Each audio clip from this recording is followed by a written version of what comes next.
لوگوں نے کس طرح سے امام علی کے فضائل کو چھپانے کی کوشش کی ہے۔ امام علی علیہ السلام کا ایک اہم لقب وہ الصدیق الاکبر اور الفاروق الاعظم ہے۔ آج شاید آپ یہ پہلی مرتبہ سن رہے ہوں، لیکن یہ ایک حقیقت ہے کہ امام علی علیہ السلام وہی صدیق الاکبر ہے، سب سے پہلے تصدیق کرنے والے رسول اللہ صلی اللہ علیہ وآلہ وسلم کی رسالت کی، سب سے پہلے ایمان لانے والے، سب سے پہلے آپ پہ کلمہ پڑھنے والے، آپ کا ساتھ دینے والے وہ امام علی بن ابی طالب علیہ السلام ہیں۔ اور فاروق الاعظم، جن سے حق اور باطل کے درمیان میں جدائی ہوئی، وہ امام علی ہے۔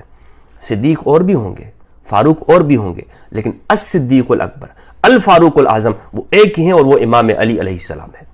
امام ابن ماجہ نے سنن ابن ماجہ کے اندر حدیث نمبر 120 روایت کی، فرماتے ہیں عباد ابن عبداللہ کہتے ہیں کہ علی ابن ابی طالب علیہم السلام نے فرمایا انا عبداللہ، میں اللہ کا بندہ ہوں، وہ اخو رسول ہی، اور رسول اللہ صلی اللہ علیہ وآلہ وسلم کا بھائی ہوں، وَأَنَا الصِّدِّيقُ۔ بسم اللہ الرحمن الرحیم، بسم اللہ وحدہ والصلاة والسلام علی رسول اللہ، اما بعد۔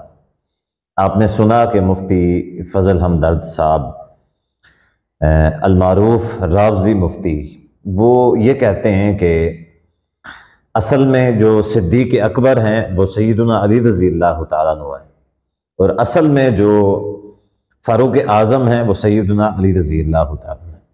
اس کی دلیل میں انہوں نے ابن ماجہ کی 120 نمبر جو حدیث ہے وہ بیان کی۔ اچھا، اس حدیث کے اندر کیا ہے؟ اس حدیث کے اندر ہے کہ سیدنا علی رضی اللہ تعالیٰ نے فرمایا انا الصدیق الاکبر، صدیق اکبر میں ہوں، لا یقولها بعدی الا کذاب، میرے بعد جو کوئی بھی اپنے آپ کو صدیق اکبر کہے گا وہ جھوٹا ہوگا۔ اب آئیے، پہلی بات، اس حدیث کے اندر یہ اس نے مفتی صاحب نے دعویٰ کیا کہ صدیق اکبر بھی اور فاروق اعظم بھی سیدنا علی رضی اللہ تعالیٰ عنہ ہے۔ اس حدیث کے اندر صدیق اکبر تو مل گیا، لیکن فاروق اعظم نہیں ملا۔ دعوے دونوں کیے ہیں، لیکن صدیق اکبر تو چلے مل گیا، فاروق اعظم نہیں ملا۔ تو پہلی بات جو مفتی صاحب کی جھوٹی ثابت ہوئی، تو فاروق اعظم کی ان کے پاس کوئی دلیل نہیں ہے، اور وہ اس کی کوئی دلیل نہیں دے سکے۔ اب آئیے، صدیق اکبر پر جو انہوں نے دلیل دی ہے اس کی حقیقت کیا ہے؟ میں اس پر زیادہ کوئی تبصرہ کرنے کی کوشش نہیں کروں گا، بلکہ صرف اور صرف اتنا کہوں گا کہ واضح طور پہ یہ الفاظ جو ہیں یہ جھوٹے معلوم ہوتے ہیں۔ واضح طور پہ ایک جو حدیث کا طالب علم بھی ہے وہ بھی اس حدیث کو پڑھ کے واضح طور پہ سمجھ سکتا ہے کہ کوئی بھی صحابی رسول یا کوئی بھی جو ہے نا اہل بیت میں سے اس طرح کا دعویٰ نہیں کر سکتا، اور نہ ہی ان کی اس طرح کی کوئی فطرت تھی کہ وہ اس طرح کا دعویٰ کرتے ہیں میرا یہ لقب ہے، جو اس طرح کا لقب رکھے گا وہ جھوٹا ہوگا۔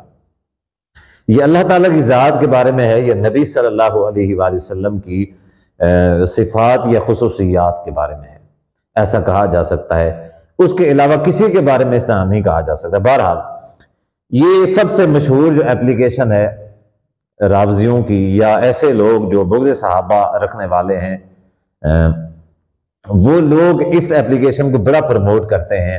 یہ خود مفتی فضل ہمدرد صاحب بھی، مرزا محمد الانجینئر صاحب بھی، یہ جو بار بار صحابہ کی شان کو کم کر کے سیدنا علی رضی اللہ عنہ کو سب سے اوپر کرنے کی کوشش کرتے ہیں، یہ رافضیت ہے۔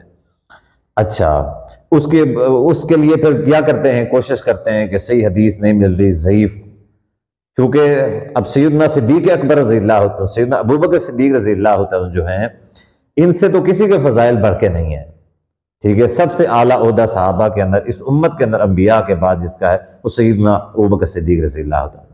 صاحب ظاہر ہے پھر ان سے بڑھانے کے لیے سیدنا علی رضی اللہ عنہ کو جھوٹی حدیثوں کا سہارا لینا پڑتا ہے۔ اور یہ جو حدیث سنن ابن ماجہ کی 120 نمبر حدیث ہے، یہ وہی اپلیکیشن اسلام 360 جو ہمیشہ رافضیت والے یا بغض صحابہ والے اس اپلیکیشن کو ہمیشہ یعنی پروموٹ کرتے ہیں، اس کی ترویج و اشاعت کرتے ہیں، اسی اپلیکیشن کے اندر اس حدیث کو ضعیف بتایا گیا ہے۔ اب خود اندازہ لگائیں کہ یہ حدیث انہی کے نزدیک، انہی کے اپلیکیشن کے مطابق یہ حدیث ضعیف ہے۔ تو اس بات سے تو واضح طور پہ یہ ثابت ہو گیا کہ مفتی فضل ہمدرد صاحب سیدنا علی رضی اللہ عنہ سے محبت کا جو دعویٰ کرتے ہیں، یہ اصل میں محبت کا دعویٰ کوئی اسلام، کوئی ایمان یہ ایسی کسی غرض سے نہیں ہے، صرف اور صرف رافضیت کا اعلیٰ کار بننے کی وجہ سے، خلوص مخلص ہو کہ اسلام کے ساتھ نہیں کر رہے، بلکہ اصل میں مسلمانوں کو ٹریپ کر رہے ہیں، مسلمانوں کو اسلام سے پھسلانے کی کوشش کر رہے ہیں، جھوٹی حدیث سنا کے۔ پتہ ہے کہ کوئی بھی شخص جو ہے تحقیق نہیں کرے گا، علی کا نام سن کے سارے جھوم جاتے ہیں، کس نے اس حدیث کی کون سا تحقیق کرنی ہے؟ تو بھائی مفتی صاحب، ہم نے آپ کی حقیقت لوگوں کے سامنے واضح کر دی ہے کہ جو بھی تحقیق کرنا چاہتا ہے وہ اسلام 360 اپلیکیشن کو کھولے، سنن ابن ماجہ سرچ کرے حدیث نمبر 120 اور اپنی آنکھوں سے جا کے دیکھ لے۔ آپ اپنی سکرین پہ یہاں دیکھ سکتے ہیں، اپنی آنکھوں سے جا کے دیکھ لیں کیا یہ حدیث صحیح ہے یا پھر ضعیف ہے، جبکہ اس اپلیکیشن کے اندر اس حدیث کو ضعیف بتایا گیا ہے۔